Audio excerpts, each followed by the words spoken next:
राम लखन दुनो भाई बोए जवारा मैया निक लागे। राम लखन दुनो भाई बोए जवारा मैया निक लागे। राम लखन दुनो भाई बोए जवारा मैया निक लागे। राम लखन दुनो भाई बोए जवारा मैया निक लागे।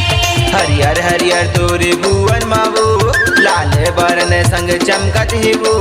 हरियर हरियर तोरे भुवन मावो लाल बरन संग चमकत है वो। ऐसन तिहार मैया ए तोरे निक लागे।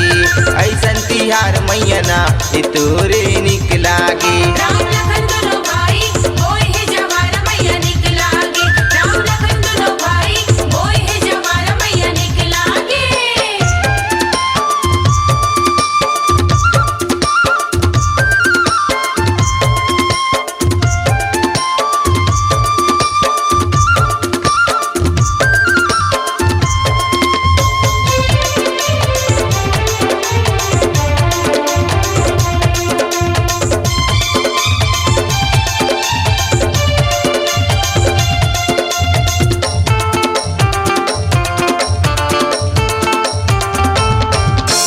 नौ दिन ले तोरे भुवन मादाई राम बोए जवाराऊ। राम बोए जवारा हो दाई। राम बोए जवारा हो। लाली लाली लाली चुंदी लदाई लखन तोला ओढ़ाई वो। लखन हटोला ओढ़ाए हो दाई। लखन हटोला ओढ़ाए हो। नौ दिन ले तोरे भुवन मावो जोते जलाए सीता वो। नौ दिन ले तोरे भुवन मावो ज्योति जलाए है सीता हो। ऐसन तिहार मैया ए तोरे निक लागे। ऐसन तिहार मैया ए तोरे अब निक लागे। राम लखन दुनो भाई बोए जवारा मैया निक लागे। राम लखन दुनो भाई बोए जवारा मैया निक लागे।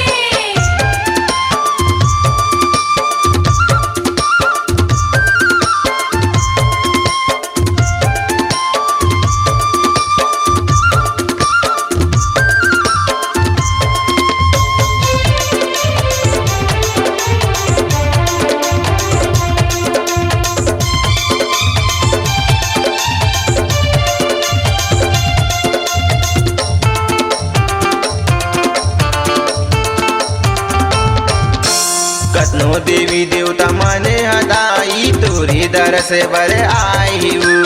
तोरे दरस बर आए हो दाई। तोरे दरस बर आए हो। माया दुलार लपा के वो दाई धन धन हो जाए वो। धन धन सब हो जाए वो दाई। धन धन सब हो जाए वो। तीन लोक वाला मन हदाई चरण में आए तोरे वो दाई। तीन लोक वाला मन हटाई चरण माए है तोरे वो दाई। ऐसन तिहार मैया ए तोरे निक लागे।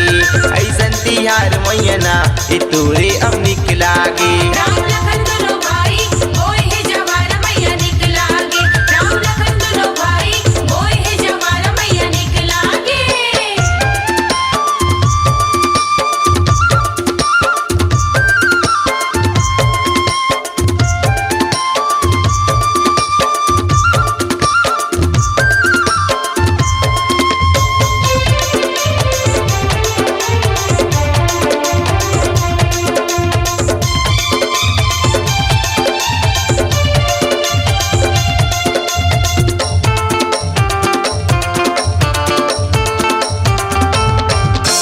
कतनो भगत मन तोरे उदाई तोला तू मात नमाई वो।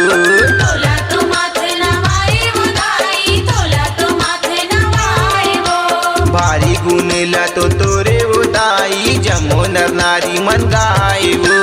जम्मो न नारी मन गाए वो दाई। जम्मो न नारी मन गाए वो। तोरे चरण में प्रेम आवो तोरे जे गीत लगावा थे वो।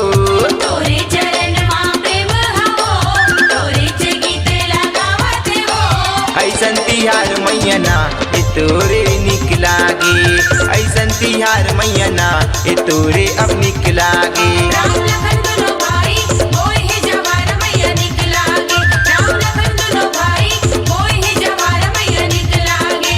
हरियर हरियर तोरे तोरे भुवन माओ लाल वरण संग चमकत है वो हरियर हरियर तोरे भुवन मावो लाल बरन संग चमकत है वो ऐसन तिहार मैया ना ए तोरे निक लागे ऐसन तिहार मैया ना ए तोरे अब निक लागे राम लखन दुनो भाई होय है जवार मैया निक लागे राम लखन दुनो भाई होय है जवार मैया निक लागे राम लखन दुनो भाई होय है जवार मैया निक लागे राम लखन दुनो भाई होय है जवार मैया निक लागे।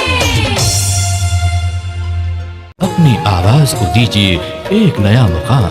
डिजिटल रिकॉर्डिंग की दुनिया का जाना पहचाना नाम स्वरांजलि, जहां गूंजती हैं ध्वनियां अपनी माटी की सौंधी सुगंध के साथ। छत्तीसगढ़ी संगीत के विविध रंग जो पहुंचाते हैं पूरे प्रदेश में डिजिटल रिकॉर्डिंग के संग। स्वरांजलि स्टूडियो, नेमीचंद गली नंबर 2, गंजपारा, रायपुर।